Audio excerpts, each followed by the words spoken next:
आप लोगों ने अक्सर न्यूज में, इकोनॉमी रिपोर्ट्स में, गवर्नमेंट स्टेटमेंट्स में एक लफ्ज सुना होगा जीडीपी।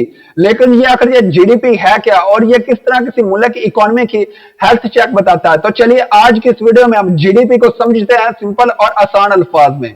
दोस्तों, जीडीपी का फुल फॉर्म होता है ग्रॉस डोमेस्टिक प्रोडक्ट, यानी कि एक मुल्क के अंदर एक साल के अंदर बनाएगी तमाम गुड्स और सर्विसेज की टोटल वैल्यू।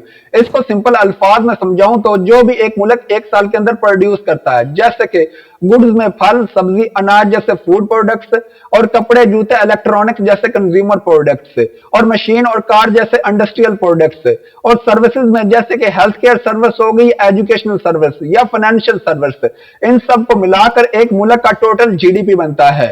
मिसाल के तौर पर पाकिस्तान में एक साल के अंदर 10 लाख मोबाइल फोन बने, 20 लाख कपड़े तैयार हुए और हजारों लोगों ने अपनी सर्विस दी। इन सब की जो मार्केट वैल्यू बनती है उसे ऐड कर दिया जाए तो एक मुल्क का टोटल जीडीपी बनता है।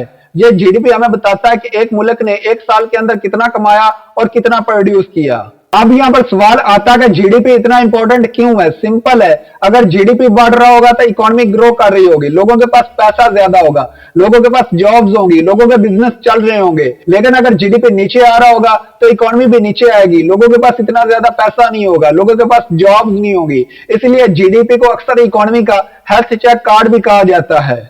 दोस्तों, जीडीपी की टोटल 3 टाइप्स होती है, नॉमिनल जीडीपी, रियल जीडीपी और जीडीपी पर कैपिटा। तो चलिए बात करते हैं सबसे पहली टाइप की, यानी कि नॉमिनल जीडीपी की। दोस्तों, नॉमिनल जीडीपी का मतलब होता है कि एक साल के अंदर जो भी गुड्स और सर्विसेज प्रोड्यूस होती हैं उनकी जो वैल्यू होती है उसी साल की मार्केट प्राइसेस पर कैलकुलेट की जाती है, यानी कि करंट प्राइसेस पर, और इसमें महंगाई और इन्फ्लेशन को भी शामिल किया जाता है। दोस्तों, जीडीपी की जो दूसरी टाइप है वो है रियल जीडीपी। रियल जीडीपी का मतलब होता है कि इसमें महंगाई या इन्फ्लेशन को शामिल नहीं किया जाता जब टोटल गुड्स और सर्विसेज की वैल्यू को कैलकुलेट किया जाता है। मतलब कि रियल जीडीपी में सिर्फ प्रोडक्शन का फर्क दिखाया जाता है, प्राइसेस का नहीं। अगर प्राइसेस बढ़ भी गए हैं तो उनका असर शामिल नहीं किया जाता। सिंपल अल्फाज में रियल जीडीपी उस जीडीपी कहते हैं जिसमें महंगाई या इन्फ्लेशन को माइनस कर दिया जाता है ताकि इकोनॉमिक ग्रोथ का पता चल सके। दोस्तों, तीसरे नंबर पर जीडीपी की जो टाइप है वो है जीडीपी पर कैपिटा। इसका मतलब होता है कि एक मुल्क के अंदर हर शख्स की एवरेज इनकम कितनी है। इसको कैलकुलेट करने के लिए टोटल जीडीपी को टोटल आबादी से डिवाइड कर दिया जाता है। इसको सिंपल अल्फाज में बताऊं तो जीडीपी पर कैपिटा का मतलब होता है कि एक मुल्क के अंदर हर शख्स की एवरेज इनकम कितनी है।